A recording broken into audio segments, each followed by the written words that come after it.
Le plus dur quand t'es joueur pro, c'est de survivre aux épreuves du temps. Et il y en a qu'un qui a très bien réussi à le faire en restant au sommet du jeu pendant 10 ans à côté de Faker. C'est mon joueur préféré et il a traversé un paquet d'épreuves jusqu'à atteindre la consécration ultime. Et il l'a fait quand tous les espoirs étaient perdus. Aujourd'hui, j'ai envie de vous raconter l'histoire de Deft, l'alpaga coréen. Deft, il va commencer sa carrière chez la structure MVP. Pour les anciens, c'est un nom qui doit forcément vous parler, notamment sur StarCraft à l'époque, avec Marine King et surtout DRG.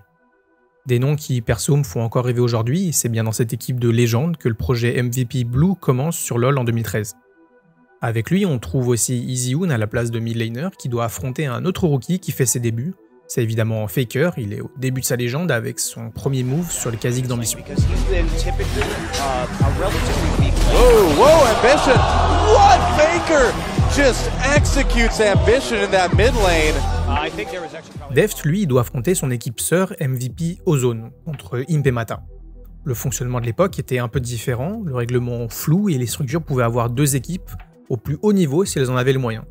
Donc en soi, c'est le même principe qu'aujourd'hui entre les équipes académiques et celles des ligues majeures, mais sans aucune restriction. Donc ton équipe principale peut théoriquement se faire laver par ceux que tu considères comme moins bons.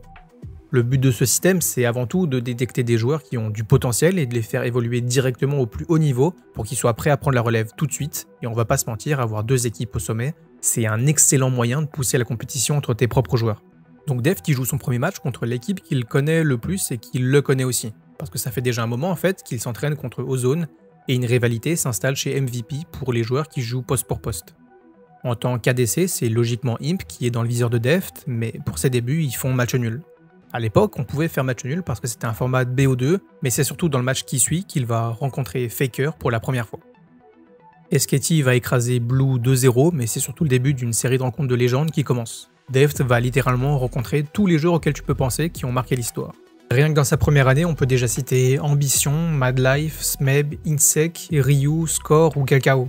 Et encore, il y en a vraiment plein d'autres. Mais bon, les débuts du Spring sont pas incroyables et Deft ne sort même pas des poules, alors que Faker, lui, est battu par MVP Ozone. D'ailleurs, je vous mets juste la réaction du coach après avoir remporté la victoire au Spring, c'est juste grotesque.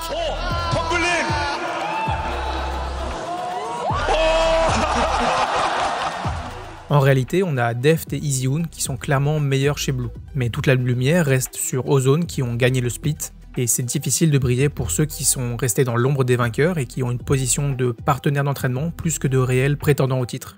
Au Summer, Deft essaye de changer la tendance mais retombe contre SKT qui repère de 0, ne sort toujours pas des poules et c'est d'ailleurs là que Faker signe son move de légende contre Ryu et gagne son premier titre.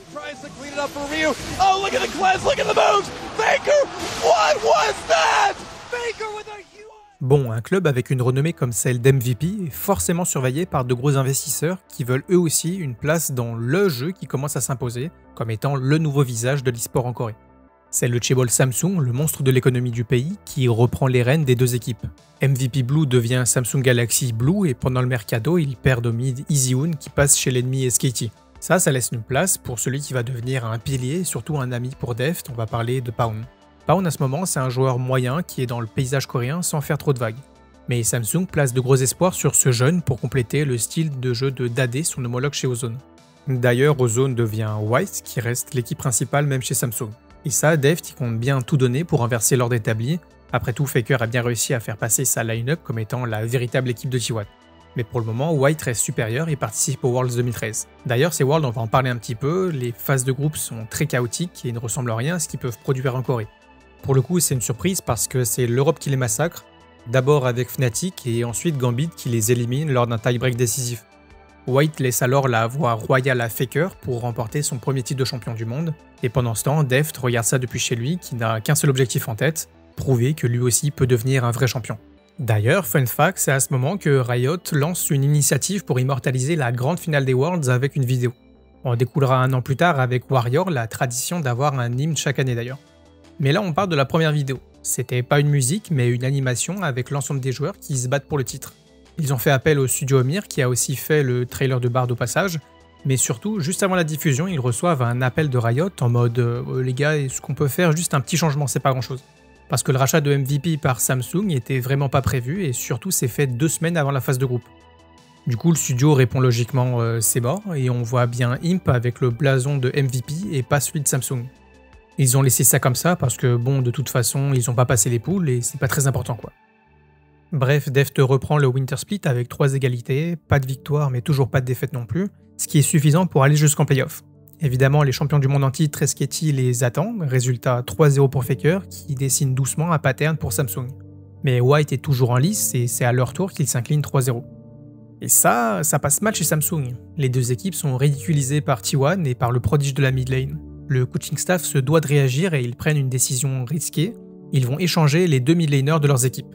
Pound va chez White, il rejoint Imp, Mata, Looper et Dandy pour viser les Worlds, alors que Dade, lui, complète bien le style de Deft chez Blue. Le changement est bénéfique pour les deux équipes qui perfent très bien cette saison et la victoire commence enfin à sourire à Deft qui s'impose comme un joueur de haut rang. Le Spring 2014 annonce une montée en puissance de Samsung et leur swap est le move de l'année qui a débloqué les deux équipes. Pound élimine Faker en playoff et Blue prend doucement l'ascendant sur sa grande sœur pour passer en finale où ils vont l'emporter contre Najin Whiteshield. Dade fait un split de fou et remporte le titre de MVP, mais surtout pour Deft, c'est son premier titre. Un titre qui lance véritablement sa carrière et il doit confirmer avec le Summer. Mais avant d'y aller au Summer, il y a les LoL Masters. À l'époque, on faisait un peu ce qu'on voulait niveau organisation et on se dit pourquoi pas faire un tournoi interstructure. Vu qu'il y a des équipes sœurs, les équipes fusionnent leur roster pour voir qui a la meilleure structure. En réalité, c'est pour savoir qui a la plus grosse, mais surtout, il y a 2 tickets pour les Worlds et ça, c'est pas négligeable. SKT fait premier de son groupe, juste devant Samsung, mais quand arrivent les playoffs, c'est un peu différent. White et Blue se reprennent et dominent les phases finales pour annoncer que c'est à eux de briller. Ils ont suffisamment de points pour jouer décomplexés au prochain split, et ça, faut pas leur dire deux fois. Au Summer, les deux équipes Samsung s'entraînent toujours ensemble, justement pour dire que c'est les deux meilleures équipes et ils se poussent toujours plus loin, toujours plus haut, en entretenant une rivalité bénéfique et ça va payer. White termine 3ème alors que Deft se hisse encore en finale. Cette fois, il rencontre Katie Rolster à Rose avec un joueur qui fait son premier split en pro, c'est Rookie, qui est sous la coupe de Kakao.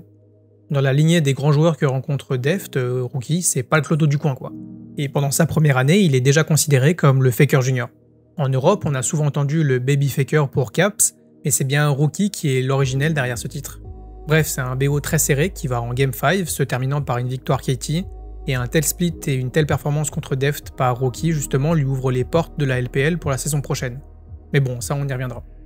Deft sécurise le premier site pour les Worlds, alors que White doit faire un tie-break pour la seconde place. Le problème, c'est que le tie-break, c'est encore contre SKT. Encore et toujours, les champions veulent défendre absolument leur titre. Et celui qui va les en empêcher, c'est Pound. Vous vous souvenez, je vous avais dit que c'était un joueur moyen quand il avait rejoint Samsung. Et ça a bien changé depuis un an, et il gappe Faker d'une manière qui le fera rentrer dans la légende à son tour.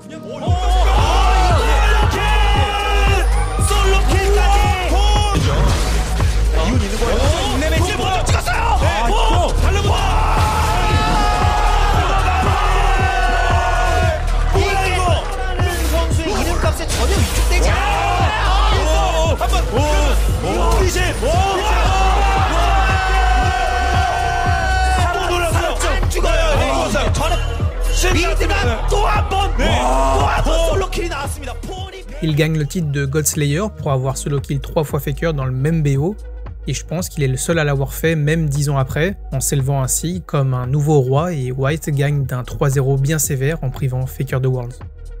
Pendant les Worlds justement, Blue et White s'imposent logiquement en premier de leurs groupes respectifs, et les quarts sont une formalité également contre des équipes aînées qui sont bien en dessous. Les équipes sœurs doivent donc s'affronter en demi-finale. Et ça, c'est une affiche qui va poser pas mal de questions. Des questions parce que d'abord pour les spectateurs, ça donne forcément une place à la structure Samsung en finale, et à part des belles games, il n'y a pas beaucoup d'enjeux. Et pour les joueurs, eux, ça c'est un BO en fait qui sont déjà faits des centaines voire des milliers de fois en interne. Donc là, on peut pas dire que les équipes se connaissent, en fait elles se sont littéralement construites ensemble en s'échangeant même leur mid laner. La victoire va logiquement aller à celle qui va faire le moins d'erreurs, et Blue, des erreurs, il va en faire, et pas qu'un peu.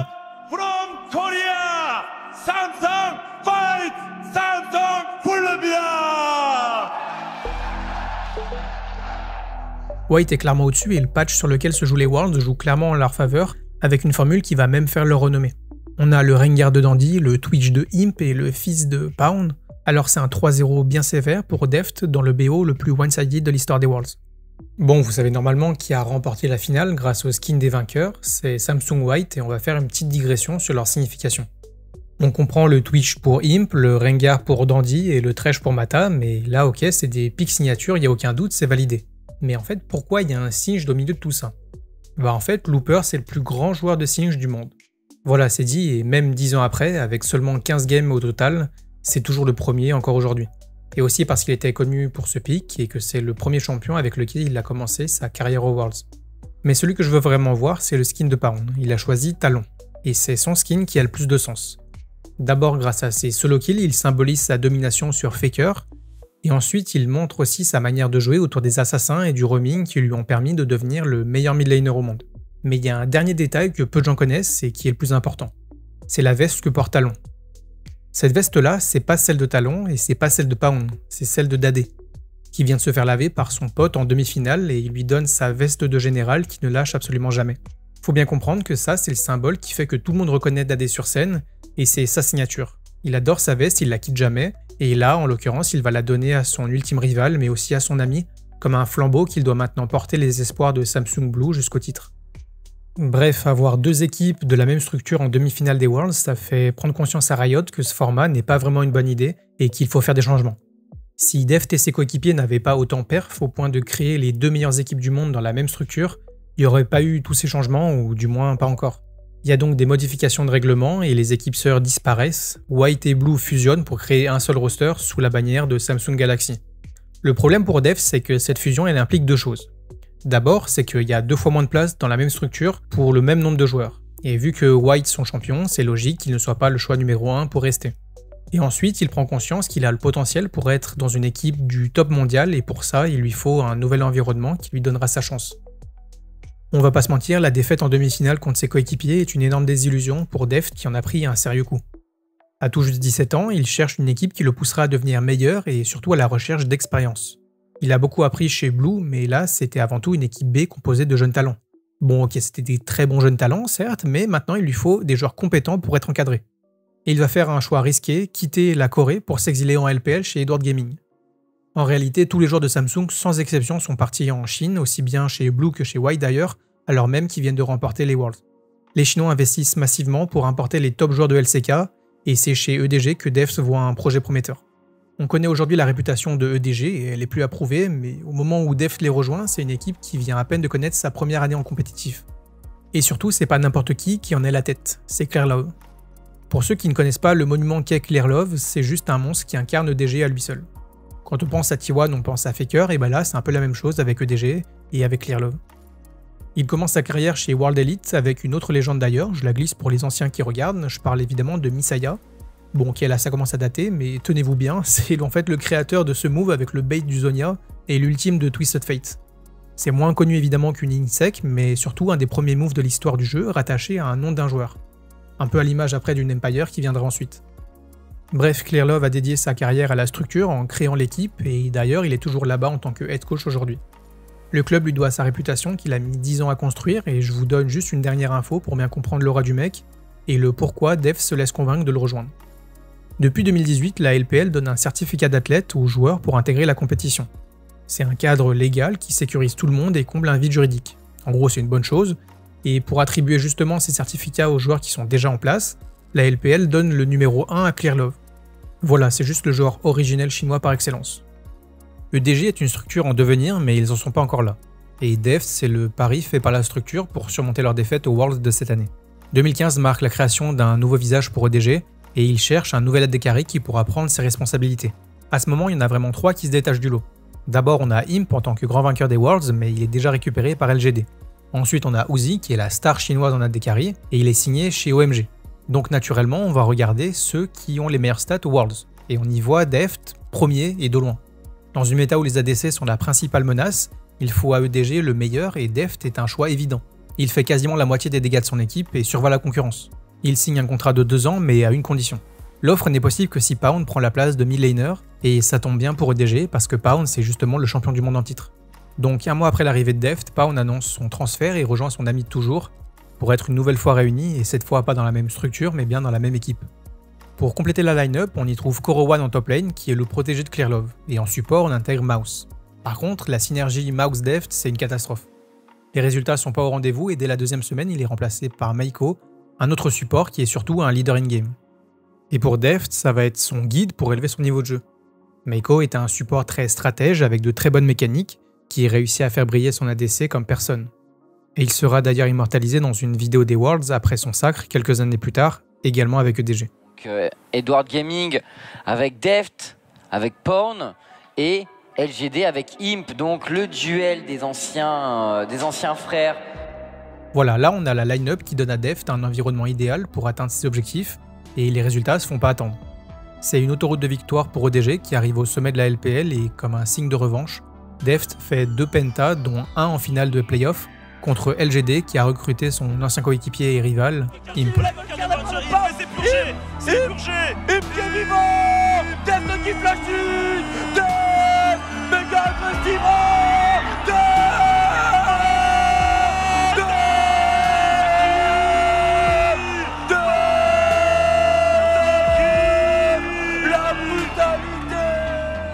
Ce titre, il fait du bien. Il fait du bien surtout à Deft parce que c'est la concrétisation des efforts qu'il fait depuis ses débuts. EDG lui fait confiance et le collectif est bon, voire très bon même. C'est le moment pour lui et ses coéquipiers de se mesurer contre les meilleures équipes du monde. En 2015, Riot crée le MSI. La compétition a pour but vraiment de donner de l'enjeu entre les splits et surtout de créer de la hype au niveau international avant les Worlds. EDG écrase littéralement la concurrence et se retrouve en finale contre SKT. Mais c'est bien EasyHoon qui commence le BO, et Deft doit faire face encore une fois à un ancien coéquipier qui l'écrase en game avec une Cassio légendaire.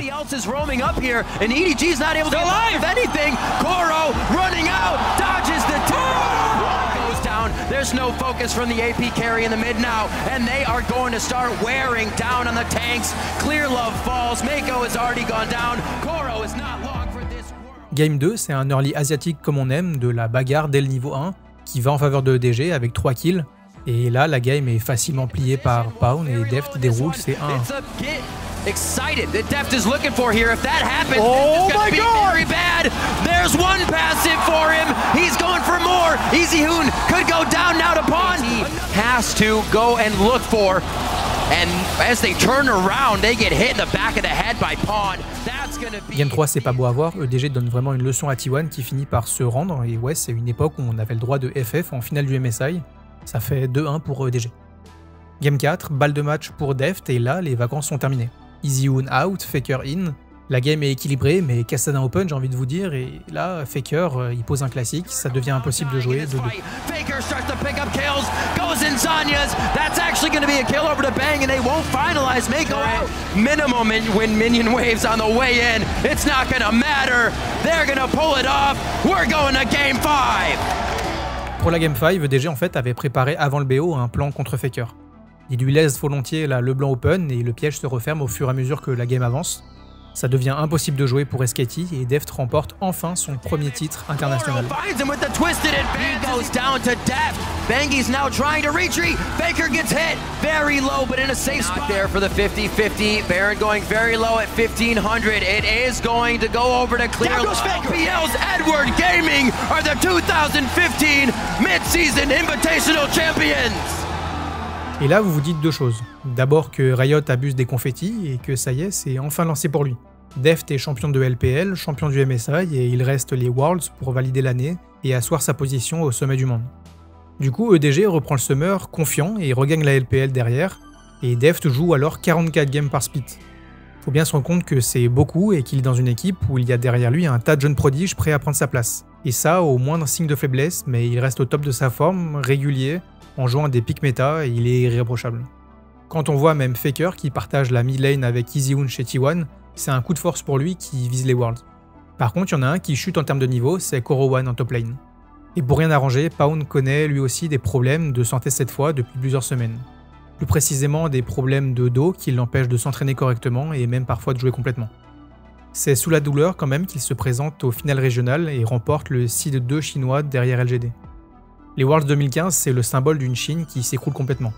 EDG s'incline face à SKT en poule par 2 fois et ni LGD ni Invictus Gaming se qualifient pour l'écart.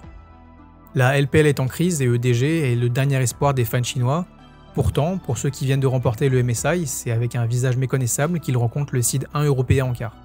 Fnatic ont eux aussi importé un duo coréen, c'est Uni Reignover, avec le Kennen de Reckless en AD carry, Et d'ailleurs, Ekles, on va en parler un peu, il admire Deft depuis longtemps et cette rencontre est un vrai défi qu'il va plus que relever. En fait, en termes de pronostic, c'est bien les Chinois qui devraient être devant. Mais Fnatic semble plus fort, ou du moins c'est plutôt EDG qui est moins dominant qu'il ne devrait être. Et ça va se confirmer en game.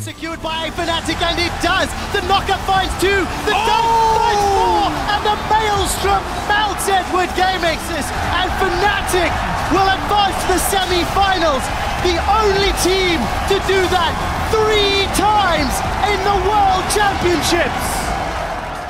Les Européens obitèrent EDG dans un 3-0 dur à encaisser. Même si présentés comme les rivaux de SKT de par l'histoire des joueurs et de la saison quasi parfaite de DG, les problèmes en interne auront eu raison des rêves de Deft et encore une fois, c'est bien un Faker qui lui se trouve au sommet et n'est pas prêt de s'arrêter. Representing Korea and the LCK.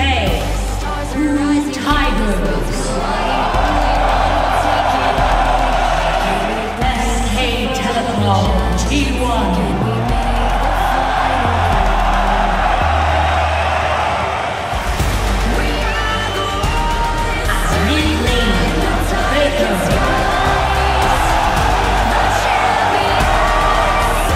He's going in bot lane now. It's going to be Kuro getting dropped immediately. Oh my god! Who has no idea how to deal with it? SKT will be your first ever 2-time world champions!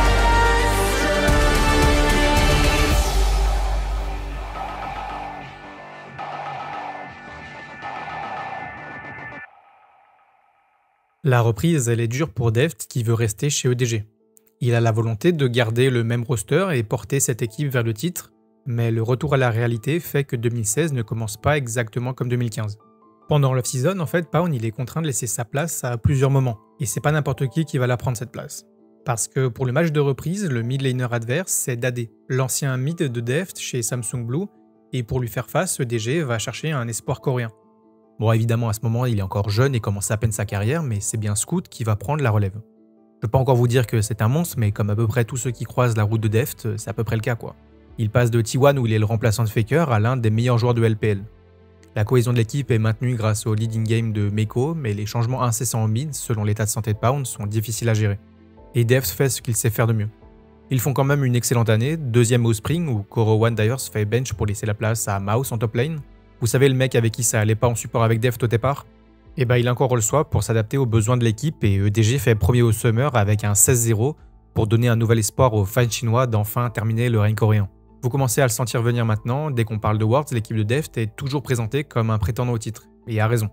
Après un split parfait, c'est normal de voir EDG en position de force, mais la structure va faire un choix qui va en faire douter plus d'un. Pendant le Summer, Scout a joué au mid de 32 games alors que Pawn en a joué que 5 à cause de ses problèmes.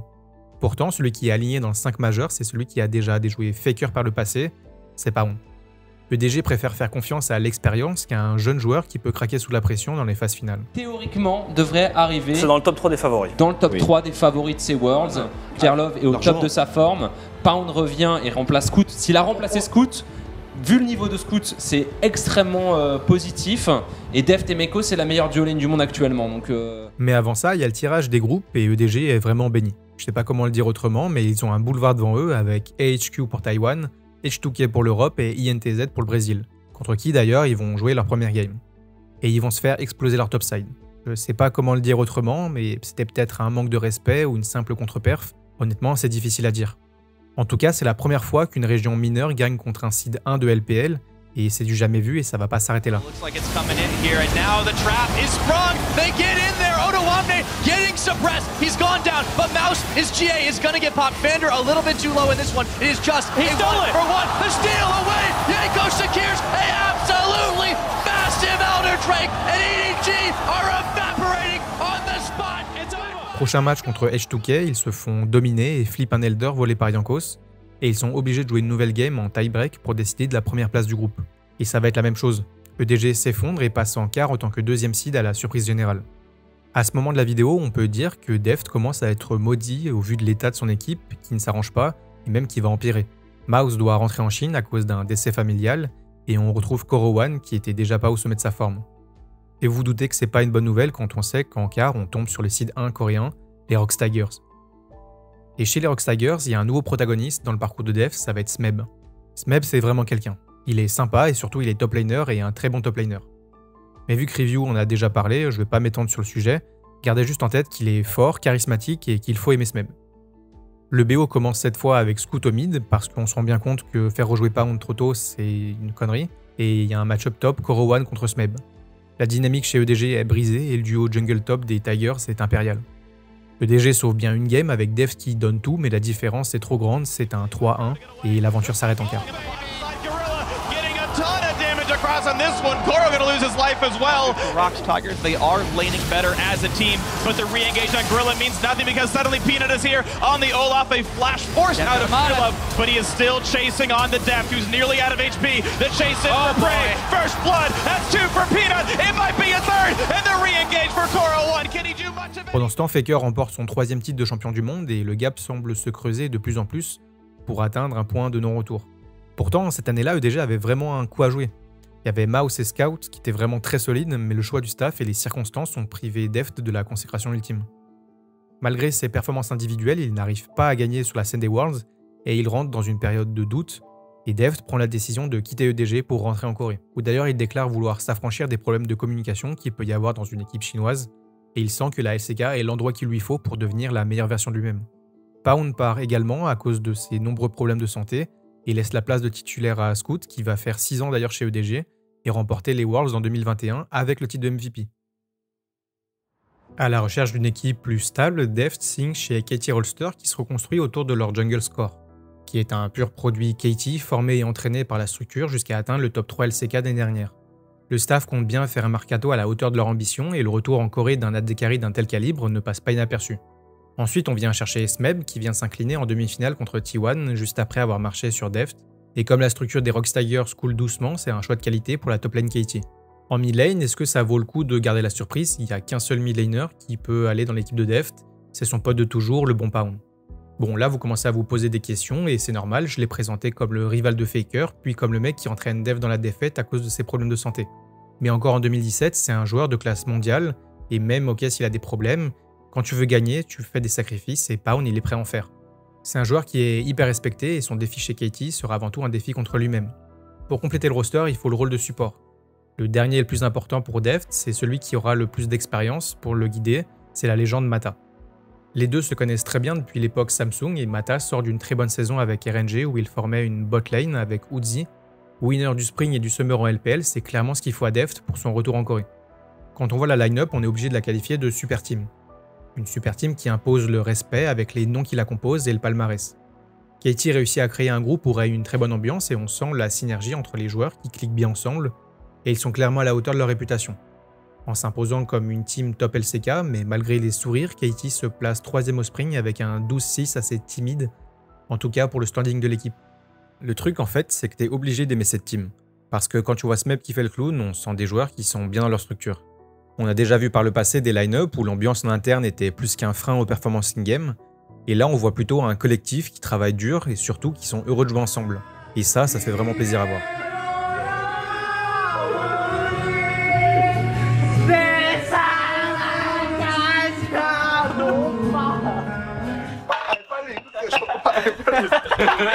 연습할 때 남 탓을 제일 많이 하는 멤버는? 잘 때렸어. 내가 지정학교를 시킨 사람이야. 대답해 너가. 경우야. 마음에 들었어 누가. 질문이 나와야 돼. 이민이 형 약하게 때려. 형이 맞아. 질문합니다. 끝났나요? 네, 끝났죠. 촬영은 언제 끝나나요? 아파요 이거 근데? 너가 아프다. 때리면 안 돼. 숙소. 나도 한 대만.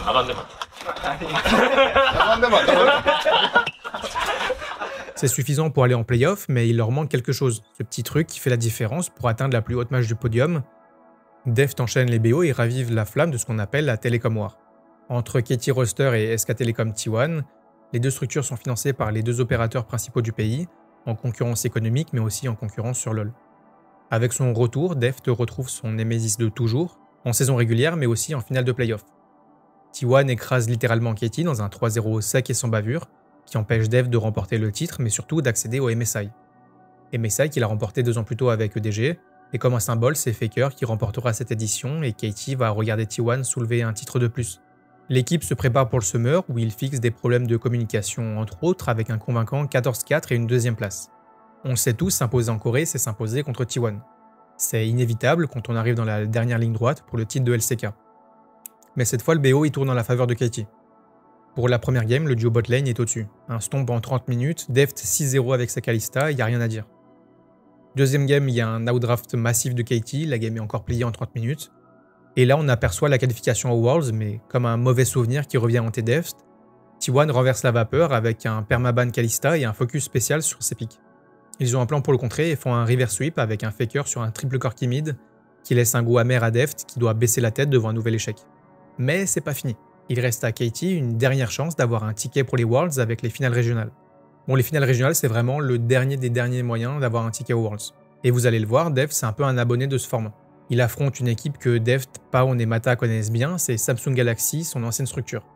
Depuis leur départ, Samsung se sont bien reconstruits en misant sur 2 joueurs principaux.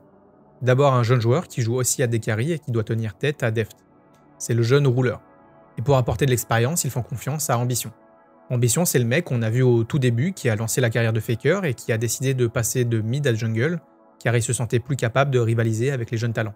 C'est devenu un jungle et il est encore plus fort à ce niveau.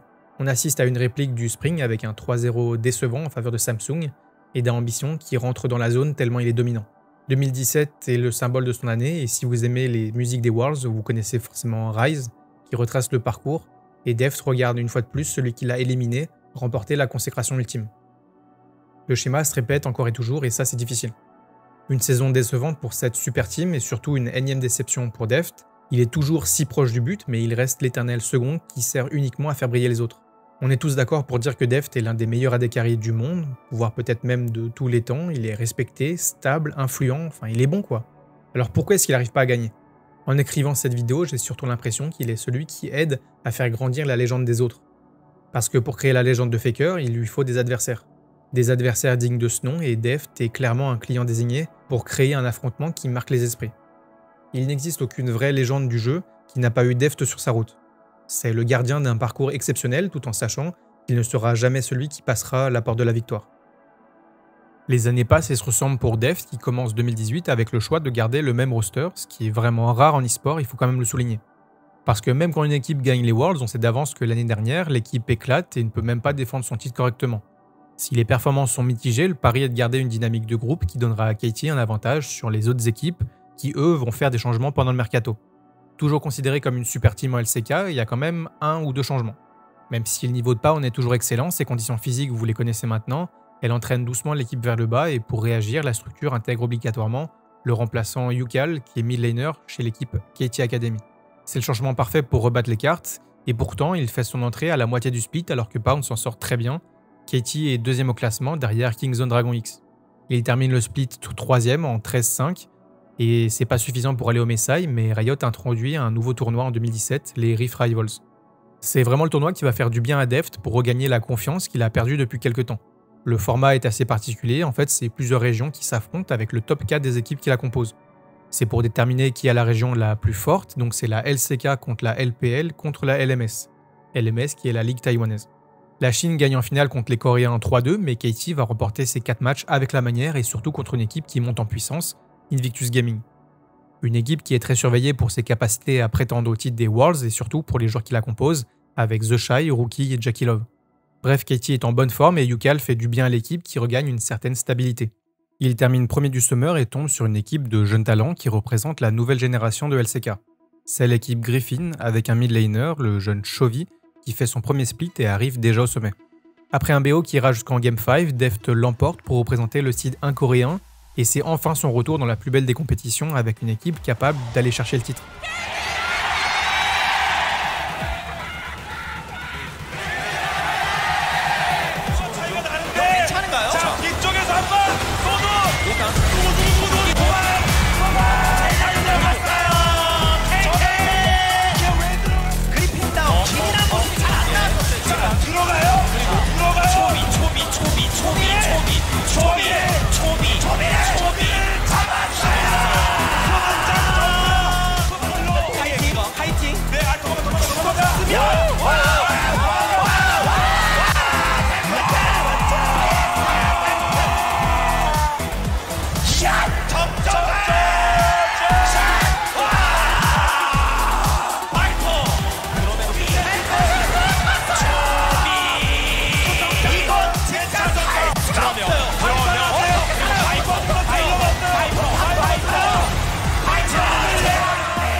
Mais avant d'aller aux Worlds, il y a les Jeux Olympiques d'hiver de Corée du Sud en 2018.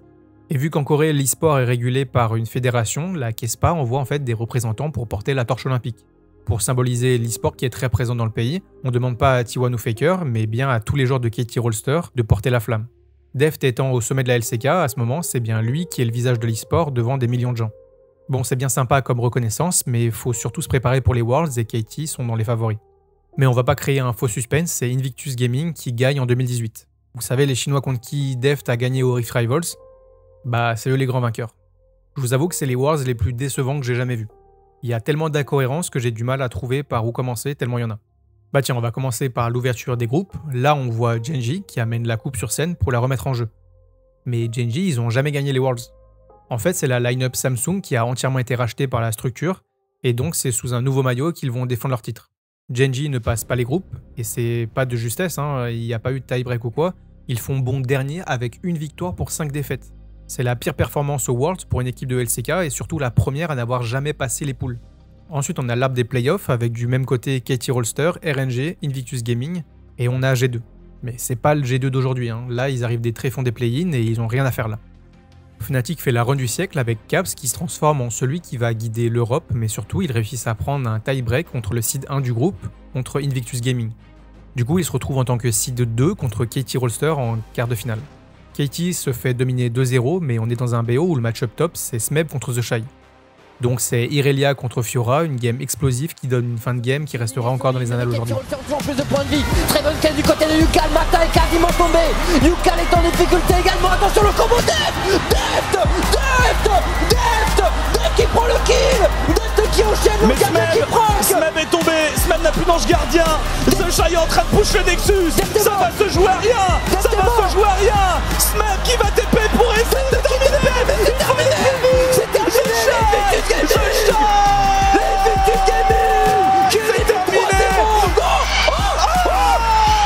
Les KT, c'est les KT. Ils l'ont fait, ils prennent la game. Non, ils la prennent. On ne sait pas. Mais on sait pas, je crois que c'est eux. C'est eux. On n'a pas vu. Quel game lourdement gagné par les KT Rolster. The game on one play. IG needed to pull the trigger, and KT are the ones to force us to game 5. See if they decide to go after this one any further. Over the wall they go. Lambda spike going to be used, but there you go. Rookie looks to go in. Does get the passive pop. Shy's still going to be soaking. Root comes down. Damage goes through. Jackie's able to find 2 big kills. Jackie Love just found everybody, and that's going to be a triple for IG. They're going to find everyone. It's KT Ace, and Invictus Gaming will do what has not been done since 2014.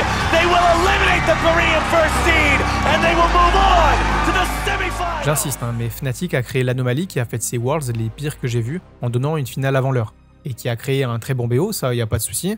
On va pas enlever ça à Katie et Invictus Gaming, mais quand on voit l'arbre après ce match, on sait déjà en fait qui va gagner. Rookie et The Shy oblitèrent l'Europe 3-0 contre G2 et 3-0 contre Fnatic.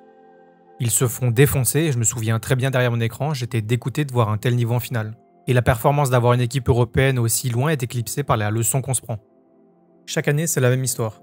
L'équipe de Deft est là au top niveau, mais aussi à chaque fois, il leur manque un peu de chance. De la chance niveau performance, mais aussi en dehors. Ils se sont donnés à fond et rien que de revoir ces images, je suis toujours aussi triste de voir Katie échouer en quart, surtout que ça marque la fin de cette line-up après 2 belles années, qui d'ailleurs sont les plus belles heures de Katie Rolster, je pense. 2019, c'est un peu une année moyenne pour Deft et on va pas trop s'attarder dessus, ou du moins la partie sportive. Il quitte Katie pour signer chez Kingzone Dragon X avec Tuzin, Rascal, Cuz et on a toujours mon pote Pound qui est là. La même année, c'est la montée en puissance de Griffin avec Chovy, et Mata rejoint SKT et encore un coéquipier qui rejoint l'ennemi. L'équipe est ok tiers, c'est pas catastrophique, ils font 3e au Spring, avec un passage au Rift Rivals, mais l'équipe sombre au Summer. Avec une 7e place, on va pas se mentir, l'équipe bat de l'aile plus la saison avance, et Deft forme un bon duo avec Tuzin, mais 2 événements vont propulser Kingzone vers le fond. Moi, il faut juste une réponse claire à une question, c'est est-ce qu'il va mieux? Et est-ce qu'il va bien? On sait pas, si on est méchant, il contrôle, c'est un C, et si on est honnête, c'est ND, parce que ND. Mais à mon avis, le joueur, moi j'ai peur que ce soit... D'abord, le Spring marque la fin de carrière de Pound. Même après avoir battu Showmaker qui fait ses débuts, c'est la fin d'une longue relation avec Deft qui dure depuis 6 ans, et surtout d'une promesse de toujours jouer ensemble et de gagner les Worlds. On l'a tous vu venir et beaucoup pensaient qu'il aurait dû prendre sa retraite bien avant. Un vétéran comme lui, avec des problèmes de santé qui traînent depuis longtemps, c'est pas raisonnable. Mais il y a une chose qu'il a gardé de dire depuis toutes ces années. Il a développé des troubles obsessionnels compulsifs, c'est-à-dire des TOC. Dans une interview, il nous raconte que ça remonte au moment où il est parti en Chine chez EDG. Mais c'est vraiment chez KT où le terme de super team l'a vraiment atteint. Sa position devenait à celui qui était le rival de Faker, à la position du mec le moins connu de l'équipe. Et ça mettait une pression énorme et il a commencé à l'accumuler. Après avoir un sentiment de sécurité, il s'est créé une routine en mesurant avec une règle les distances entre lui et son écran. Bref, tout ce qui pouvait être mesuré l'était et il était obligé de venir bien en avance au scrim et au match officiel pour se préparer mentalement. Il a eu l'aide de coach mental, de préparateur physique, mais rien n'y fait, c'est plus fort que lui, et le moindre changement de chaise ou de taille d'écran brise son rituel. Pour nous, ça peut paraître insignifiant, mais ce genre de trouble, c'est pas régi par la raison. Et ça va le plonger dans une détresse mentale assez sévère qui le pousse à prendre pas mal de pauses. On n'oublie pas son dos qui n'arrange rien, c'est la dimension mentale qui met fin à sa carrière de vétéran. Honnêtement, Paon a pris sur lui pas mal de critiques, et pas toujours justifiées. Sans ces différents problèmes, il aurait sûrement été au niveau de Faker. Il a toujours eu espoir de revenir en tant que joueur et a toujours refusé les nombreuses propositions en tant que coach. La chute mentale de Paon est aussi précipitée par le deuxième facteur qui explique la saison de Kingzone. À la base, la structure a changé de nom après le rachat de Longzhou par des investisseurs chinois. Kingzone arrive avec une nouvelle direction qui veut imposer sa propre vision avec des changements importants. Le problème, c'est que quand ils sont arrivés, ils ont voulu remplacer tout le coaching staff en pleine saison. Autant dire que c'est pas une super idée de vouloir virer ceux qui gèrent tes joueurs et draftent tes games, mais bon. Un climat plus que malsain s'installe avec des méthodes très douteuses. Je vais vous en donner juste quelques-unes pour vous faire une idée. D'abord, ils voulaient renouveler les contrats des joueurs en pleine saison, juste avant des matchs officiels, et parfois, ça durait jusqu'à 5h du matin après une longue journée de scrim, et ça imposait des clauses de fou. Des discussions sont faites avec des joueurs et pas d'autres, donc on savait déjà dans la structure qu'on voulait se débarrasser de certaines personnes ou non. On demandait même aux joueurs, après une défaite, qui ils souhaitaient voir rester ou partir, ou encore qui selon eux manquait de compétences dans l'équipe. Donc bon, il y a une belle ambiance de merde avec des dramas sur Twitter entre le coach et la structure. Il y a même un analyste qui est viré en pleine saison, et une confiance très faible est accordée aux joueurs, et ça a eu raison de la saison de Deft qui a toujours soutenu ses coéquipiers. À ce moment, il a un rôle de vétéran et de pilier dans une équipe qui avait l'habitude de jouer pour des solo lanes. Ils ont commencé à changer de style de jeu pour jouer pour le duo botside Tuzin Deft, et quand on connaît le cadre dans lequel ils évoluaient, franchement, ils s'en sont pas trop mal sortis. Après une telle saison, tout le monde veut quitter Kingzone. Mais bon, tout le monde sauf Deft. Deft, lui, il veut rester.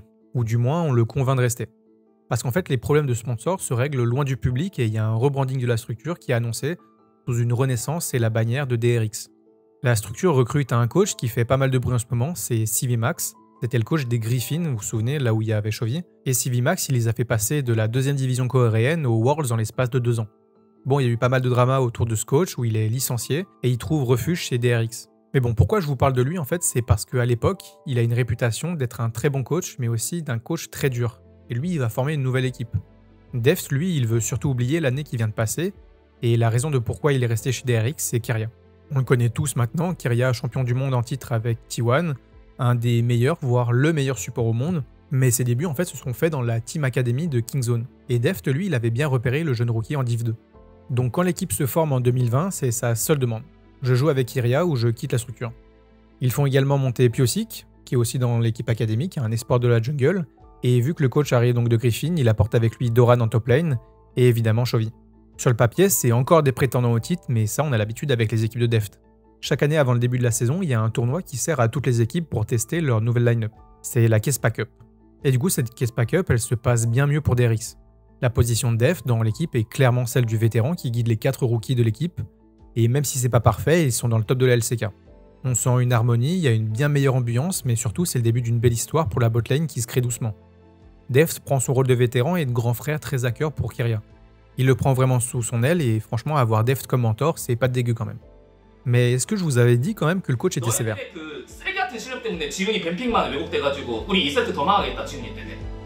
이제부터 라이트가 그냥 쇼를 해나가야 되는데 바톤을 못 넘겨주니까 이렇게 지는 거야. 약팀은 이렇게 약팀이야. 야, 그것도 너 때문이야. 그걸 알려줄게 이따가. 너무 끔찍해 지금. 봐야 돼. 뭘? 이거 흐름을 놓치지 말라고. 이때 좀 중간에 손 나오죠. 미쳐버릴 것 같아. 네가 게임 패배하는 기회를 몇 퍼센트 남았어? 그냥 그러니까 다이아 내려고 하면은 왜 지는지 모르게 지는 거 있잖아. 그냥 왜 지는지 모르게 지는 거야. 왜 굳이 여기 왜 뻗은 거야? 회식 프로필 사진에 이거 탑동 미니맵 그 스크린샷 찍어가지고 탑동 용 타이밍 때 탑 동선 밟은 거 그거 미니맵으로 미니맵을 확대시켜가지고 너 이거 카톡 풀사인도라고 그냥 트라우마를 좀 심하게 심어주기 위해서 좀 어떻게 보면 연출 의미로 좀 화를 많이 냈던 게 있어요. Ça, c'est des méthodes qui lui vaudra une suspension de 5 mois par rapport à son histoire avec Griffin, mais au final, c'est assez commun en Corée. Quand on connaît les coachs coréens, on sait qu'ils sont assez durs, mais c'est surtout parce que DRX doit affronter en playoff Gen.G pour aller aux Worlds. Gen.G est sur le point de commencer leur domination en LCK et ils viennent de gagner le Spring. Donc autant dire que CV Max il compte bien sur Deft pour contrer Ruler, et tout le monde annonce Gen.G vainqueur, même Pound, son ami de toujours, qui est analyste et consultant chez Riot maintenant, pense que DRX va s'incliner. Le match est en BO5 et DRX arrive rapidement en 1-2, ils sont à une game de perdre et surtout de pas se qualifier aux Worlds. Il faut savoir une chose pour ce BO, c'est que les games compétitifs sont joués sur des serveurs différents qu'on appelle les serveurs tournois. C'est notamment utilisé pour contrôler l'environnement des joueurs, les connexions, éviter les triches, enfin pour plein de raisons différentes quoi. Mais juste avant la Game 4, Riot annonce qu'il y a un crash massif et les serveurs sont pas dispo. 세계적인 서버의 이슈가 좀 발생했다고 합니다. 지금 접속에 대해서 좀 약간의 문제가 좀 발생하고 있어서 경기가 바로 속개되지 못하고 있는데요. 이 부분에 대해서 먼저 양해 말씀드리겠습니다. VCS도 마찬가지고 아시아 지역 리그는 지금 모두 동일하게 지금 중단되어 있는 상황이라고 하네요. DRX est dos au mur et le staff doit garder leur mental pendant plusieurs heures, prêt à reprendre à chaque instant. Le problème dure trop longtemps et un choix est donné par Riot. Soit on reprend demain, soit on attend que les serveurs sont réparés. Les deux équipes sont assez d'accord pour continuer le même soir, même si ça commence à être super tard. Après plusieurs heures, au vu de la durée du BO, aussi bien Gen.G que DRX veulent à tout prix terminer la rencontre le soir même, car en fait le gagnant il doit préparer la grande finale qui arrive 2 jours après. Donc il n'y a pas de temps à perdre et après 3 heures de discussion, la décision est enfin prise. Dans le plus grand des calmes, ils vont lancer une custom game sur le serveur live pour jouer une demi-finale de LCK. Pour éviter la triche, Riot donne des nouveaux comptes, mais surtout, qui dit serveur live dit patch différent. Les deux équipes sont OK pour jouer sur un patch qui n'est pas celui sur lequel ils ont leur meilleure stratégie. Tout ça fait que le break a cassé la dynamique de Gen.G. Ou plutôt c'est DRX qui a su se ressaisir et il recolle au score. La game finale se lance et aucune des deux équipes n'arrive à prendre le lead. Chaque dragon est un bain de sang jusqu'au fight décisif au baron.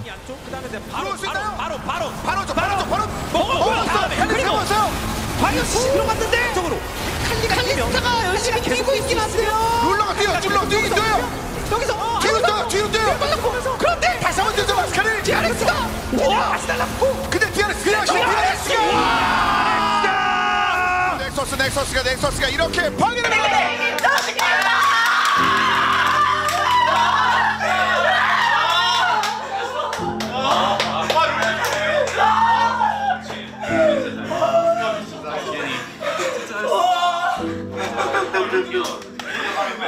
꿈이 아니야.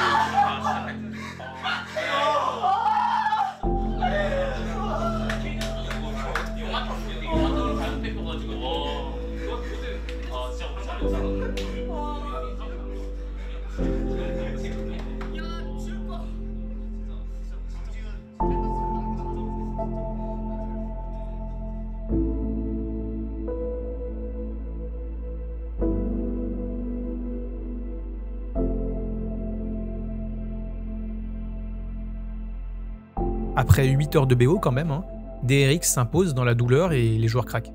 Pour Deft, c'est pas juste une place aux Worlds. C'est un pari d'une année entière avec une équipe de rookies, c'est repartir de zéro et tout reconstruire alors que beaucoup doutent de lui et le voient déjà la retraite. Parce que quand on a une carrière aussi longue que lui et qu'on s'appelle pas Faker, on perd rapidement sa place contre des aiming ou des rouleurs. La pression retombe d'un coup, ils sont épuisés mentalement et physiquement, mais pas le temps de se reposer parce qu'il y a Damwon qui les attend en finale. Et Showmaker, lui aussi, il est en train de créer sa légende. Honnêtement, la finale, elle est assez étrange. La première game, DRX ne joue pas. Le match-up mid entre Chovy et Showmaker rythme le BO et c'est difficile. Le manque de préparation est flagrant et la dynamique de Damwon est juste trop forte. Et logiquement, Damwon s'impose 3-0. Ce BO laisse une trace chez DRX et surtout chez Deft, qui réalise à ce moment qu'il a aussi des problèmes de dos.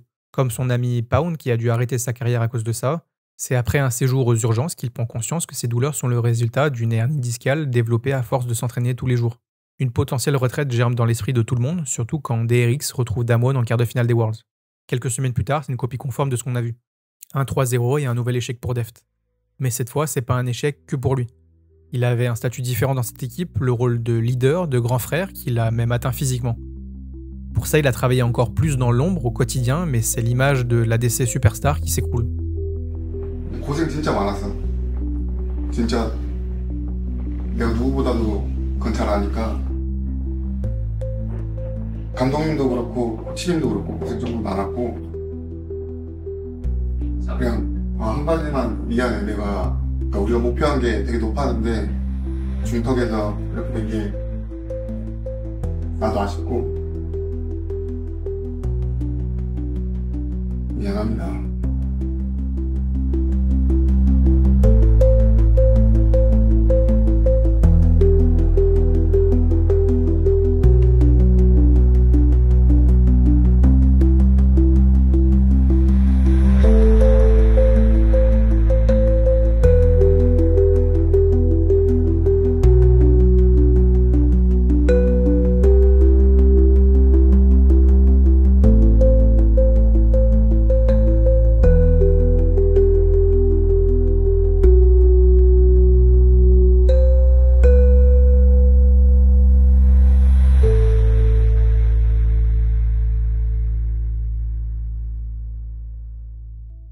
Une nouvelle période de mercato commence et à l'aube de la 8e saison compétitive de Deft, on voit Kiria rejoindre Faker chez T1 avec Teddy et le jeune Gumayusi pour former une des meilleures botlines à venir. Pour Deft, c'est surtout une période de doute avec un transfert chez HLE Hanwha Life où il part avec Chovy et forme une équipe assez jeune et équilibrée. Avant la saison régulière, Riot en fait organise un tournoi All-Star caritatif avec le Covid et la délégation coréenne choisit Deft en tant qu'AD carry et il y a du beau monde à ce tournoi. Il recroise ceux qui l'ont éliminé par le passé, dont d'anciens coéquipiers et d'actuels rivaux. Dans le tournoi 1v1, il arrive en finale contre Beryl, le support des Damwon qui vient d'éliminer par 2 fois, dont une fois au Worlds qu'il a fini par gagner. Le tournoi est bon enfant et même s'il n'y a pas de public, Deft montre qu'il en a encore et qu'il veut prouver, malgré de nombreuses critiques, qu'il a le niveau nécessaire pour jouer au plus haut niveau. Cette année est assez compliquée pour HLE qui est loin d'être constante et Deft fait pas exception. Il est capable de sortir des éclairs de génie comme il sait faire, mais aussi des passages à vide qui effacent sa qualité première. Celle d'être le pilier de son équipe et celle de tirer l'équipe vers le haut, et pour le moment c'est bien Chovy qui prend cette charge.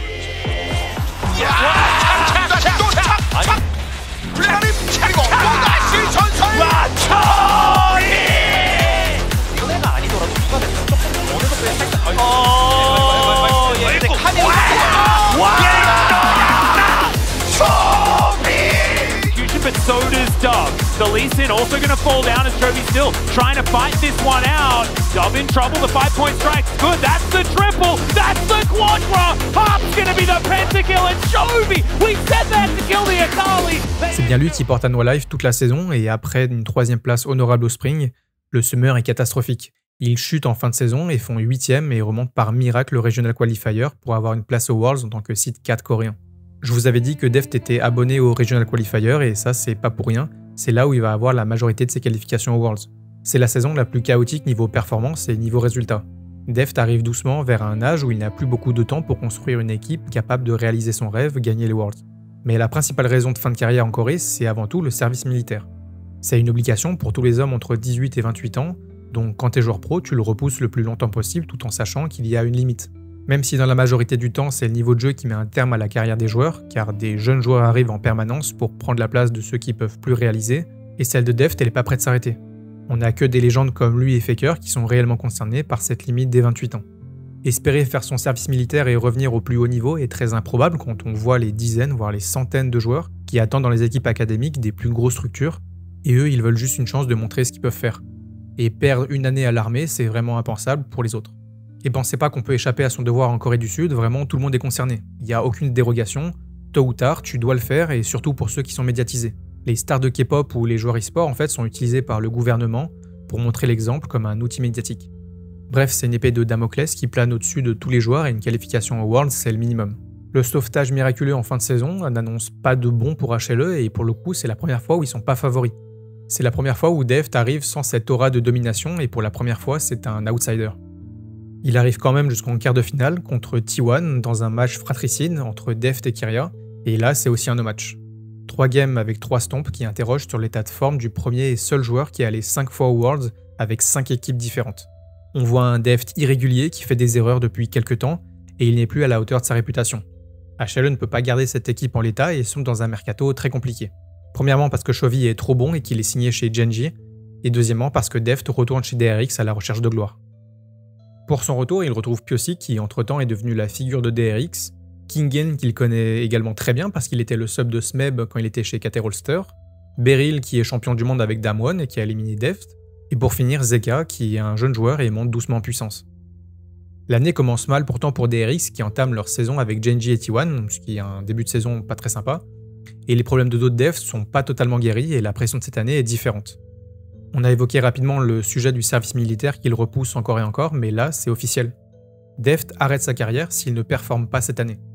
Dans une interview, on lui demande même quel est son objectif. Il lui faut au moins une demi-finale pour continuer, c'est le contrat. Il s'est fait éliminer 5 fois, dont la majorité en quart, et s'il ne franchit pas cette barrière, c'est terminé pour lui.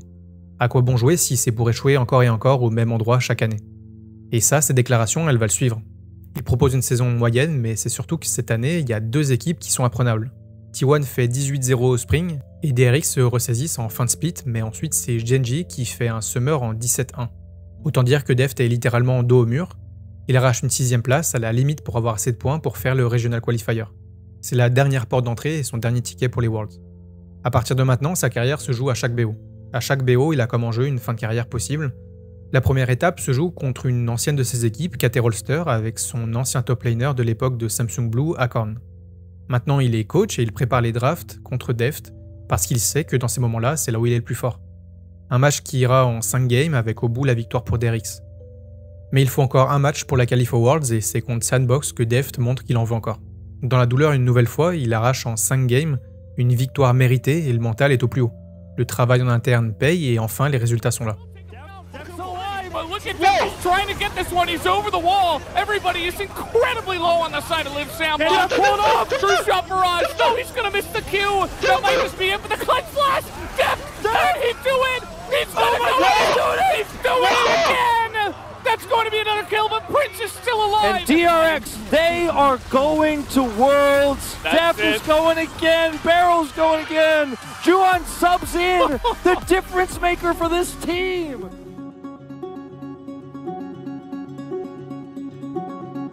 데프트 선수에게 월드컵 우승은 어떤 의미일까요? 데프트가 이루지 못한 단 하나의 목표죠. 현역 프로게이머 인생의 활용 점정. 웰즈를 우승하고 박수 칠 때 떠나고 싶습니다. Et toute cette ambiance, c'est direction le Mexique pour les play-in et DRX se transforme peu à peu.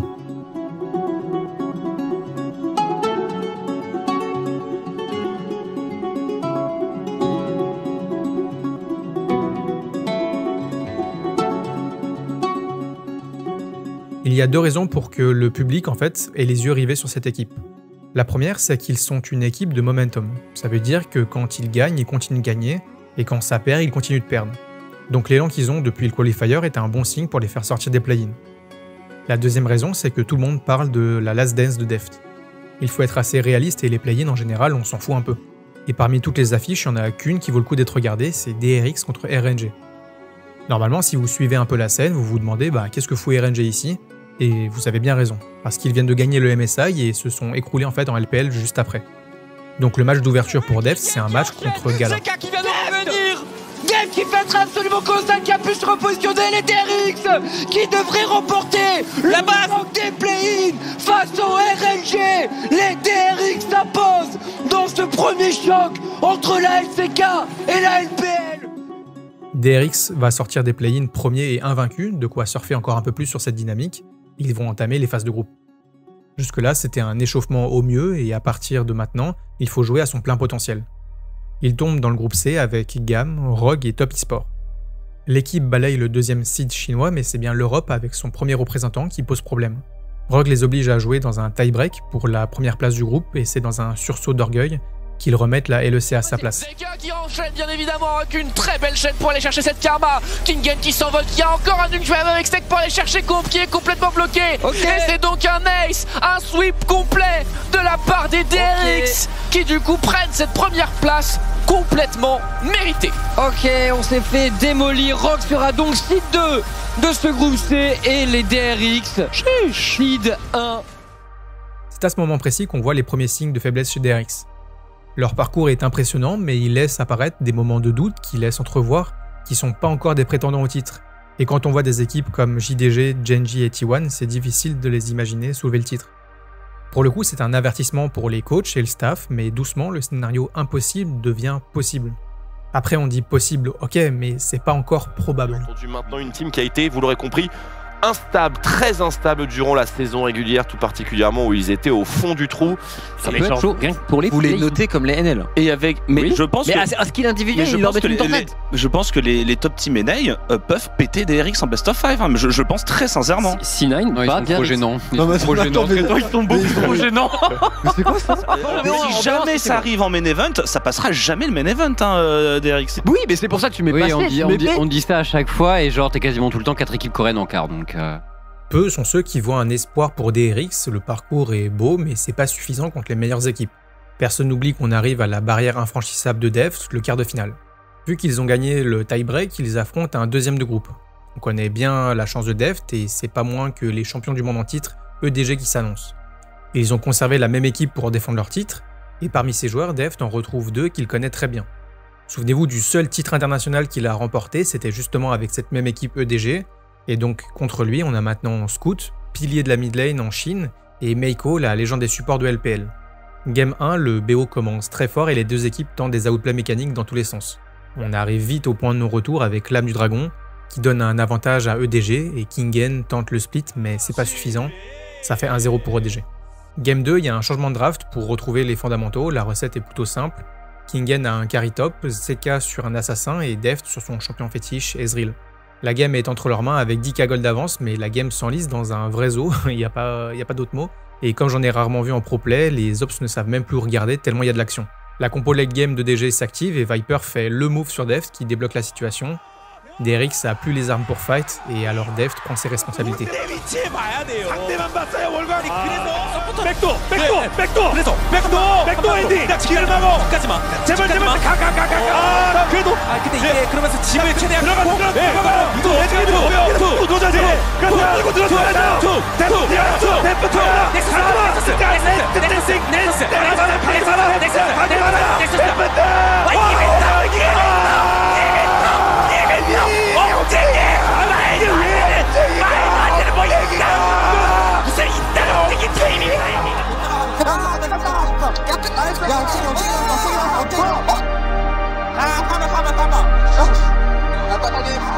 And the Nexus is in his eyes, and he's gonna get. Oh, the inhibitor! The inhibitor is back up! No! The game was in your hands, Steph! It was right in front of you, and the inhibitor spawned!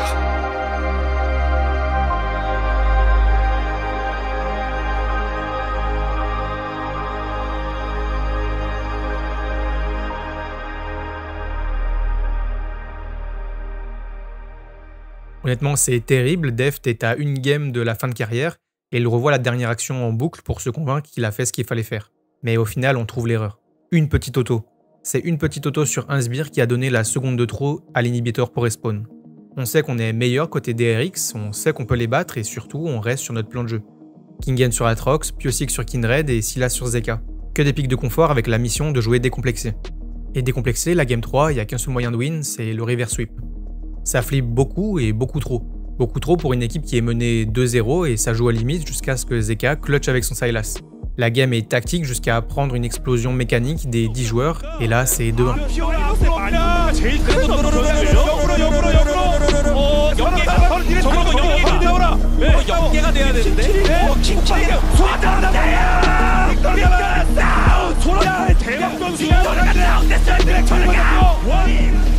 스킬들이 장렬해버렸죠. 또 한숨 쉬고. 오케이. 이거 맛없어. 찾아가고. 나 이거 솔직히 있고. 빅토르 노플. 나 이거 한대 뺄 수 있어. 나 이거 내가 방해가 찾아봐. 빅토르 맞을게. 나 컴퓨터 맞을게. 피오라. 나 이거 피오라 잡아. 나 이거 맞아. 나 칼리스타 봐봐. 칼리 높여. 안 빨려도 이기긴 해. 안 빨려도 이기긴 해. 잡았어. 나 피오라 있어.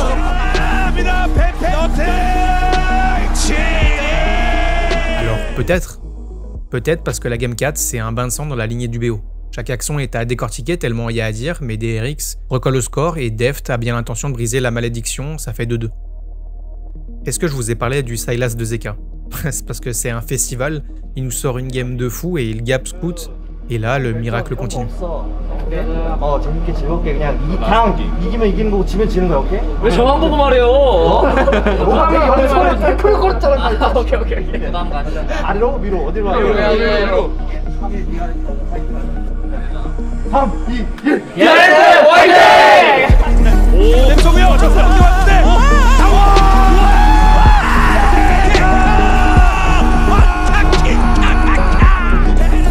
아, 이게 여기서 한번 이거 빼두고 근데 역으로 들어가면서 일단 막고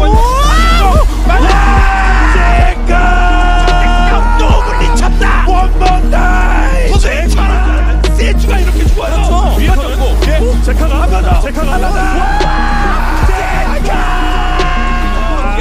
근데 표식이 이거 스트라이크에 두 번 이거 생각 잘해야 되는 게 잘못만. 나이스.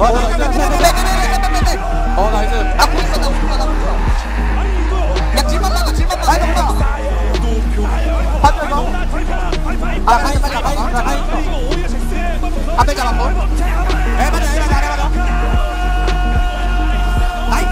맞아.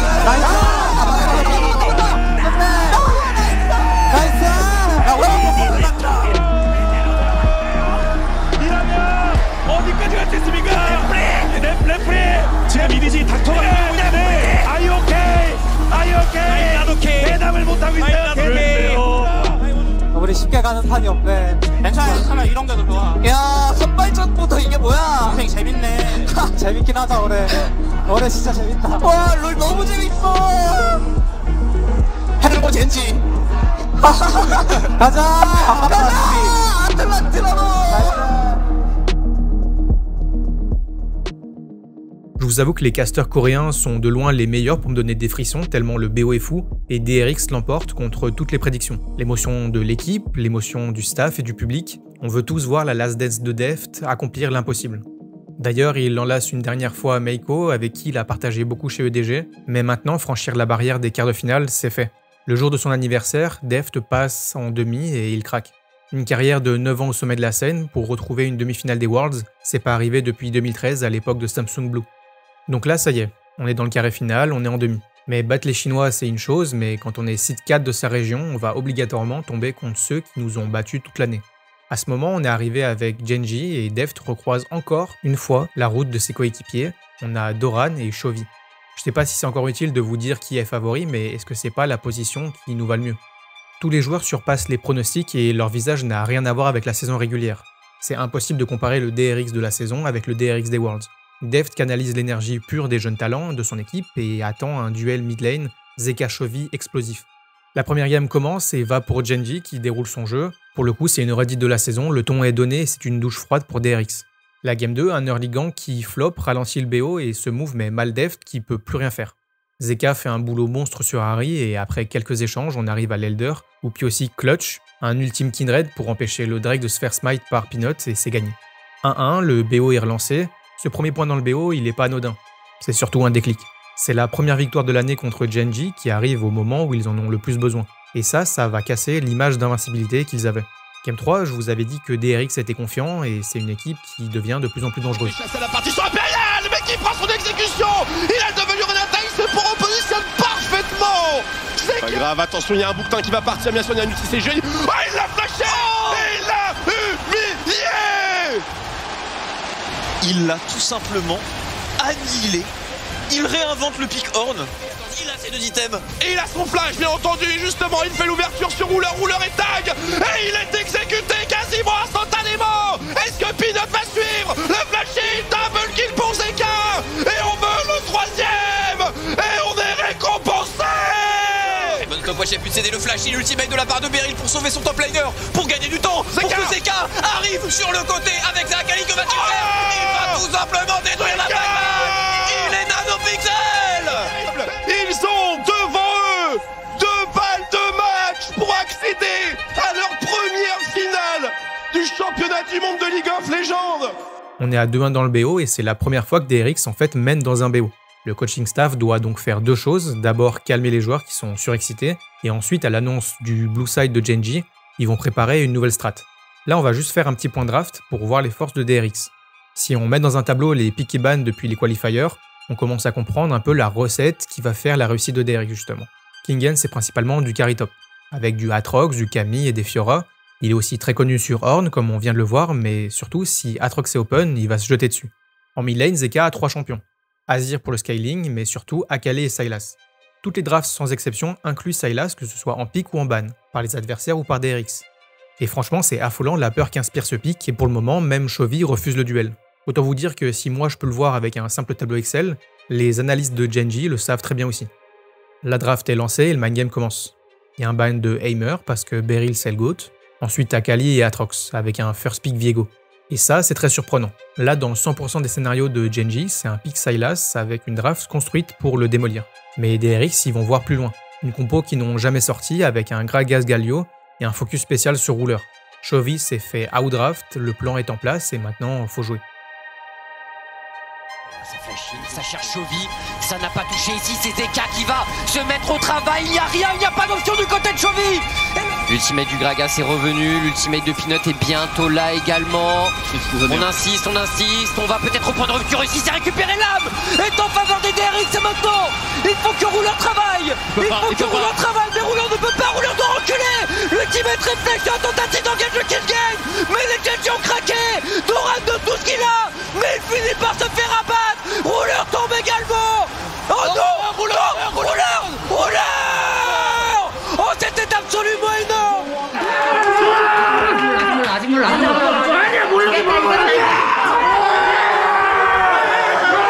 ne reste plus que l'empereur. Chovy est tombé comme un symbole. Les DRX le font. Les DRX sont qualifiés en grande finale des Worlds. C'est un exploit. C'est un run absolument miraculeux et fantastique. Deft est en finale des Worlds. Zeka est un prodige. Chovy est à terre.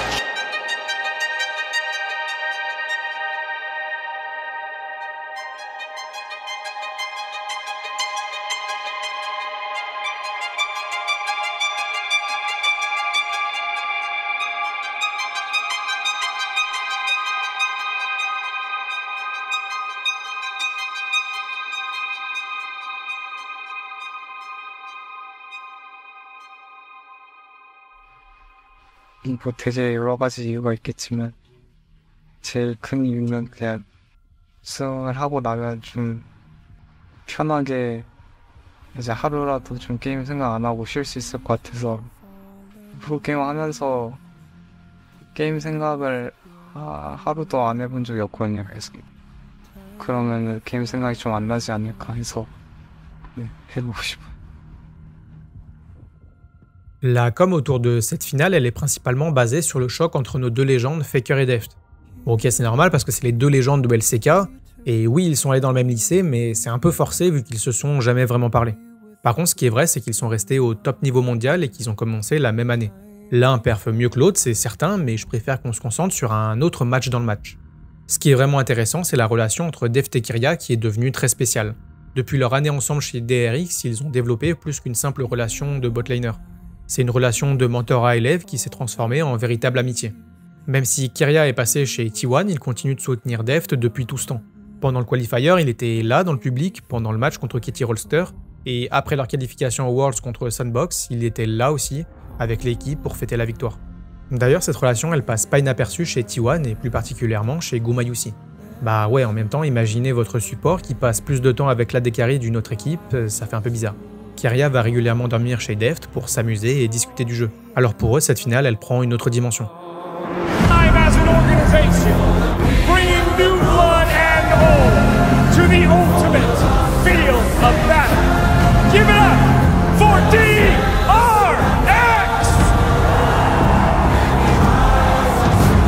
In the top lane, Kian roaming the jungle. Kyosei in the mid lane. Give it up for Zeka! And in the bot lane, a near 10-long-year journey to the finals. Let me hear it for Deft! And 5 years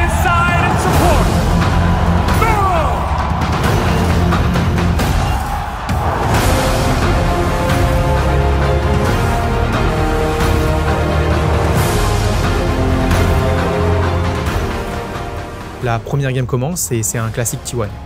La Renata de Kiria montre à Deft que malgré leur amitié, le titre est pour lui et Faker est juste Faker.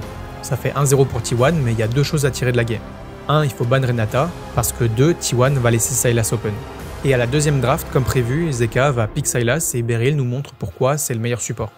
De notre point de vue, quand on spec une game, on n'a pas la communication des joueurs qui est un rôle pourtant clé dans une équipe. Et justement, Beryl, c'est le support qui va penser être.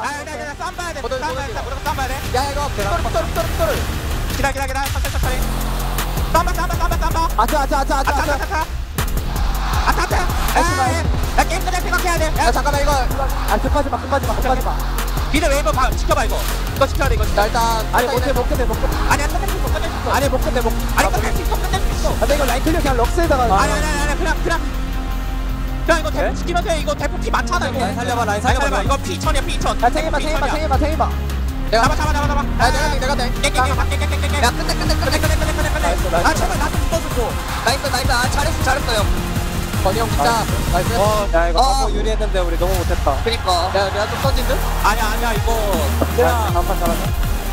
Une game 3, on est à 1-1 et T1 paraît enfin prenable. Après Genji, c'est T1 qui montre des signes de faiblesse et le BO est digne d'une finale des Worlds et dans la prochaine game, on a le droit à 2 styles de baron de la part de T1. Stolen by Owner! Kingdom is ready to go for Faker, and they find him! The Baron still at 3000 HP! Definitely gonna get away! No way! Et là, on est à une double balle de match pour Kiria et le staff T1 va faire l'erreur de laisser Atrox à Kingen. Brush, but he can't catch up in time, so T1, they get what they came for and they get back out. Now Zeus, ready to issue a fight onto Kingen here with a grand challenge. P06 showing up to try to help him. They're going to try to turn it around right back onto Owner. He's low, but Carrion's going to make the difference.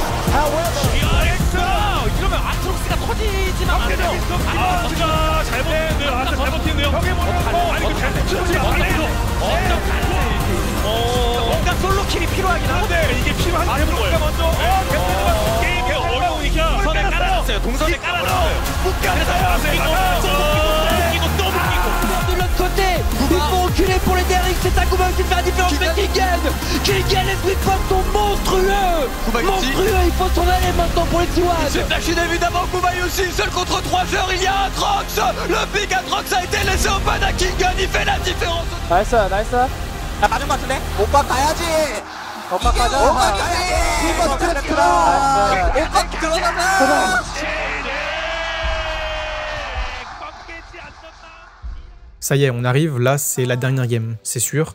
Silver Scrapes résonne et on va vivre ensemble la dernière game, comme si on était dans l'équipe. Nous aussi, là, tous ensemble, on va être sur scène en Game 5 de finale des Worlds.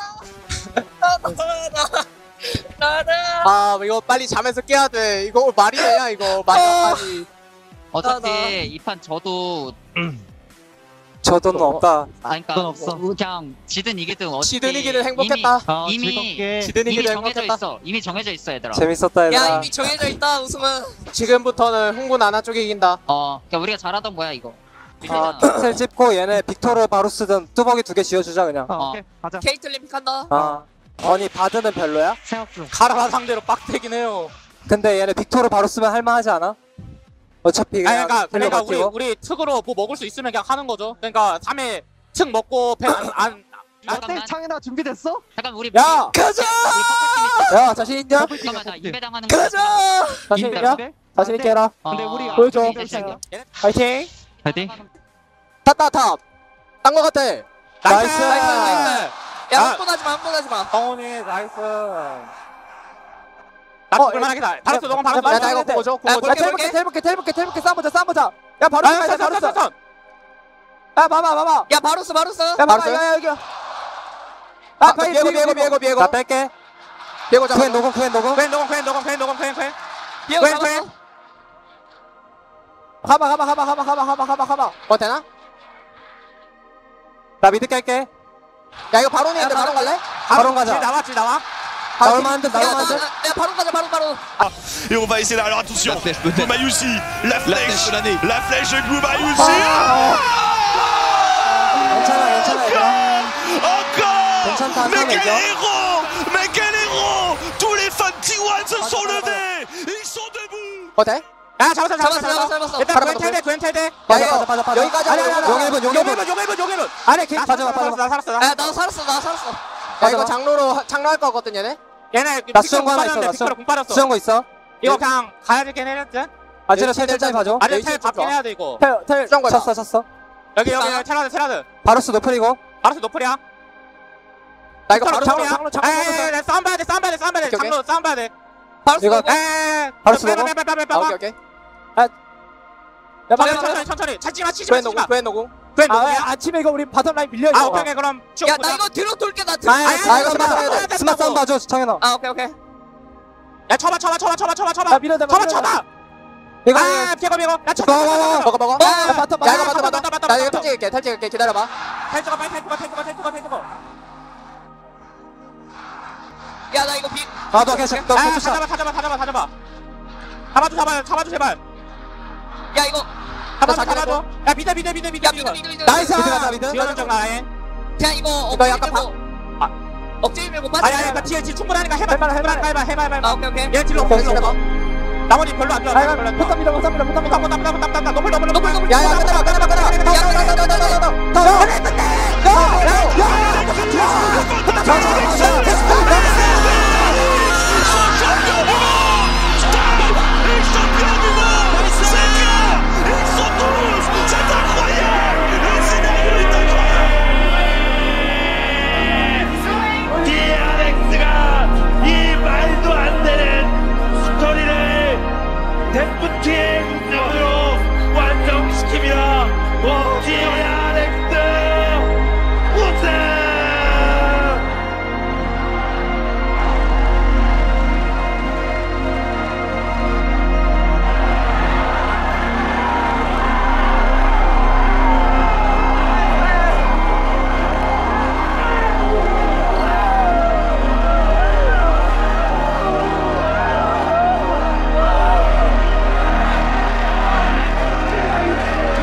forcément Keria qui est extrêmement touché.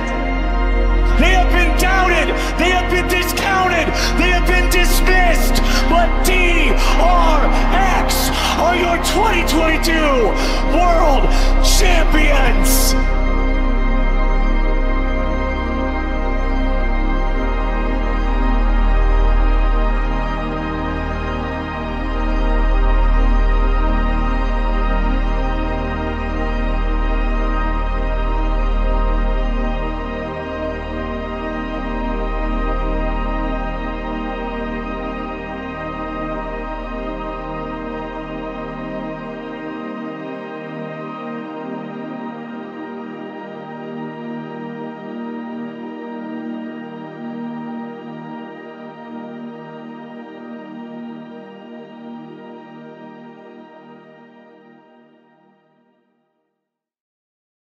Ça, là, ce qu'on vient de voir, ce qu'on vient de vivre, c'est la plus belle série de l'histoire. Et honnêtement, je pense qu'elle sera jamais égalée. Le monde les regarde et si vous aimez LoL, c'est impossible de pas avoir les émotions. Vous savez, je suis si heureux qu'ils aient gagné, mais en même temps, je peux pas m'empêcher d'être triste. Triste parce que je me suis attaché à eux, en fait. C'est plus qu'une équipe, c'est des mecs incroyables, bourrés de talent, avec chacun leur personnalité. Ce match marque la fin du roster et les joueurs savaient déjà que cette version d'RX n'existerait plus l'année prochaine. Alors, comme des vrais amis, ils savourent les derniers instants ensemble. On pourrait arrêter l'histoire ici, sur le toit du monde où flotte le drapeau de DRX, mais Deft ne peut pas s'arrêter là. Enfin, pas comme ça quoi. Il a plus que rempli son contrat et avec cette run miraculeuse, il va même inspirer tout un pays.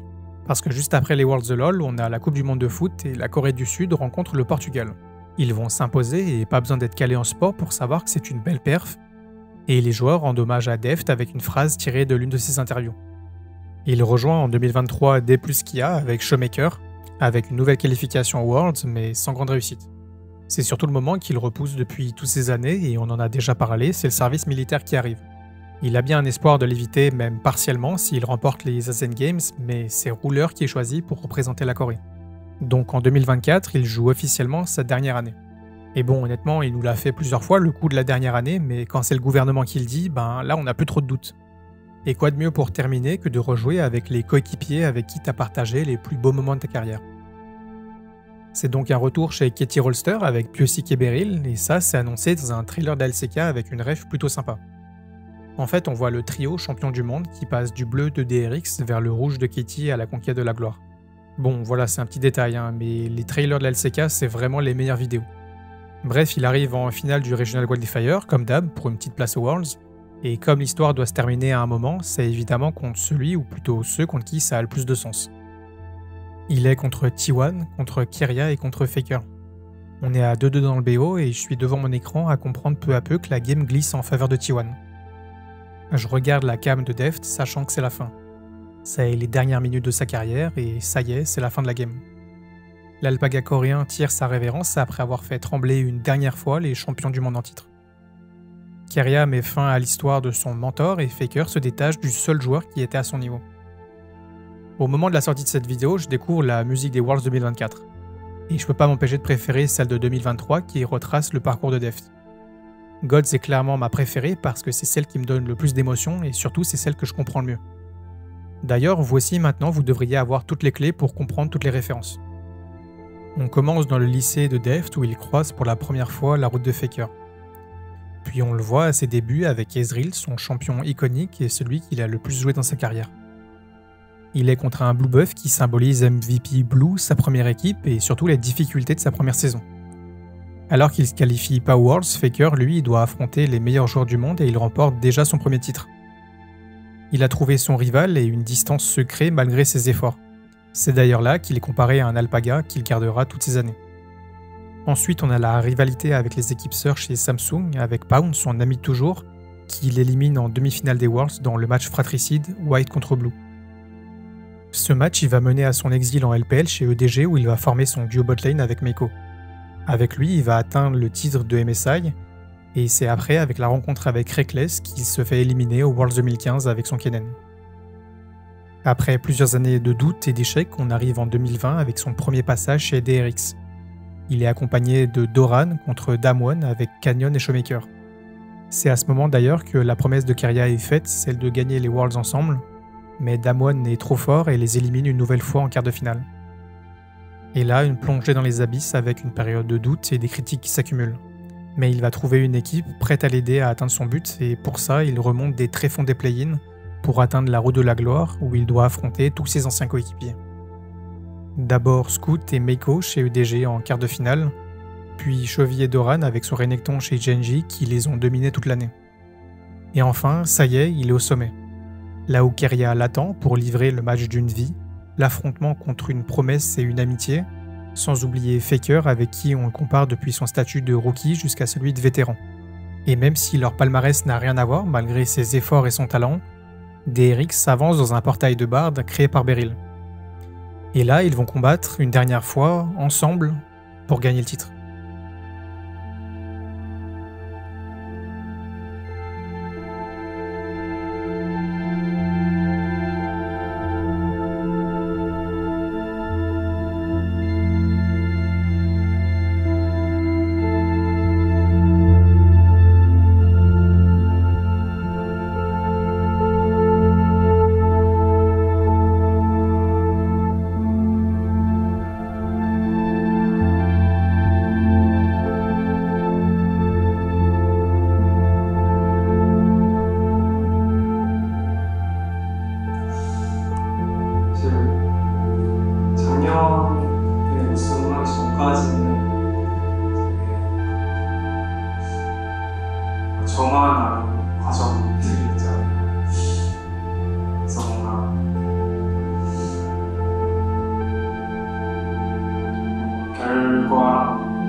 저를 되게 힘들게 했던 과정들이 그렇게 저를 더 이렇게 많은 분들 앞에서 되게 빛나게 해주는 것 같아서